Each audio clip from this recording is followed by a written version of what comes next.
सम्बन्धको सम्पत्ति एउटा सुनि भाइ हिन्दू राष्ट्र हुनुपर्छ सुन्यो नि यहाँ सुन मेरो कुरा सुन्नु हिन्दू राष्ट्र हुनुपर्छ होइन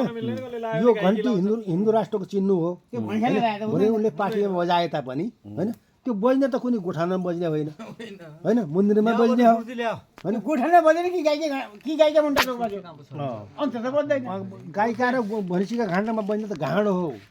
घन्टी होइन घन्टी अलग घाँडो अलग हेर्छौ लगे त बामुन भएर पनि के त्यति कुरा बुझाइन यार ऊ त घाँडो हो तुमले घाँडो देखाएको छ कि घाँडो देखाएको छ कि नि त्यही भएर सुने बाले नि मधेसमा नलड्न कारण 10-12 भैँसी हाम्रो बाजेले पाल्थे अरे मैले देखाएन 5-6 भैँसी त मैले पनि देख्यो टोटल म त्यसैले हाम्रो बाजेले पनि भैँसी पाल्थे मते हाल्ने ठाउँै छैन उइलाई हेर्दै जानु उठे अर्का ठाउँ बाटिन्छ अनि उइलाई कहाँ हाल्छ अनि सानो पार्टीको मत हाल्दा बित्तिकै त्यसैमै जाउँछ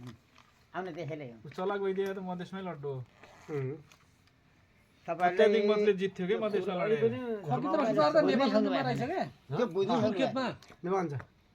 नेपालमा 3 नम्बरमा छ हो त्यहाँ मुसलमानको बस्ती बढी छ